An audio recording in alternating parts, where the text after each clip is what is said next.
Gumawa ako ng World Wood Effect. Ang materials na ginamit ko dito is burnt umber, black, red. Mix ko siya para makalabas natin ang dark na nilalagay natin. So after nun, nagtimpla rin tayo ng wood stain na may halong konting burnt umber.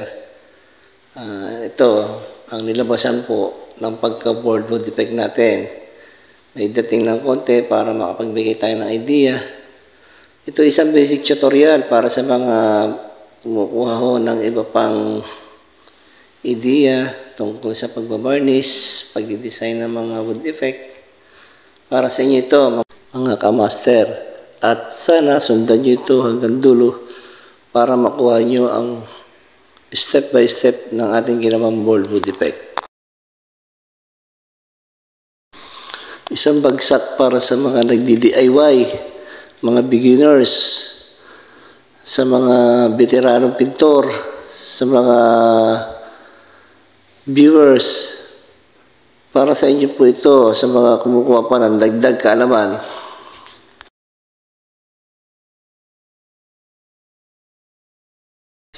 Una ay nagtimpla po tayo ng burnt umber. So, yung burnt umber, ilalagay natin sa top nito and ating idadat-dat para makuha natin yung design niya. And after nun, papahirap po natin ang paligid nito ng wood stain. Ito po ay timplado na ang wood stain. Nilagyan ko rin ito ng burnt umber. So, medyo mapula-pula na po ang pagkakulay ng wood stain. So, makikita nyo po, kinakalat ko po yung wood stain. So, nilalagyan natin ng shape para magka meron siya ng hugis, magka-design ang ibabaw nito.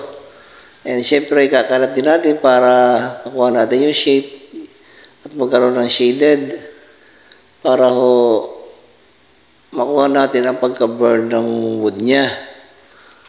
Kasi ganoon po kalimitan lumalabas sa burn. May mga dot-dot, tapos humuhugis yung wood stain, humuhugis yung guhit-guhit niya. Kaya kung kayo po'y gagawa nito, makukuha nyo rin po kung paano ito gawin.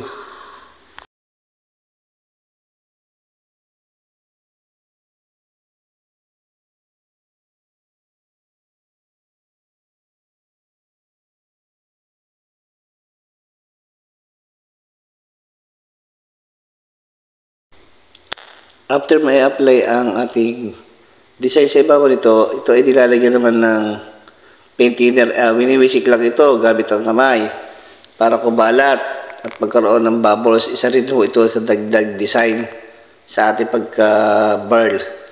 Kaya kung inyo pong magmamasdan, meron na itong dot-dot na white kumakalat, naiging bubbles.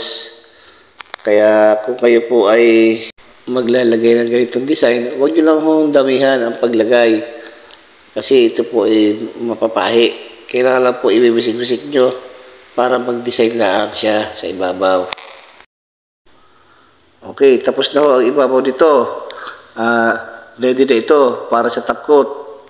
Ang ginamit kong top coat dito is liquid tile top coat clear para sa ganda at tibay ng ating ginawang top tip dito ay may gagarantiyan natin na ang ating top coat ay matibay upang makaiwas tayo sa mga gas-gas kasi ito po ay protektado ng ating top coat clear. And higit sa lahat, yung pong kintab niya is hindi nawawala. Mamatagal ang pong kintab na yan. At kung mababasa man yan ng tubig, ay para yung dahon ng gabi, humihiwalay ang tubig. Protektado po yan ng ating top coat clear. Kaya garantisado po ako na hindi tayo mapapaya sa ganitong top coat.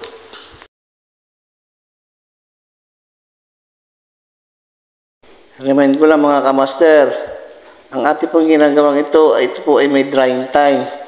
Hindi po ito dire-diretso na pinapahid natin. Nagbibigay din po ko nito ng drying time. Kaya po nakapag-spray na agad tayo. Pero before po natin i-spray ito po ay nakaka-drying time na.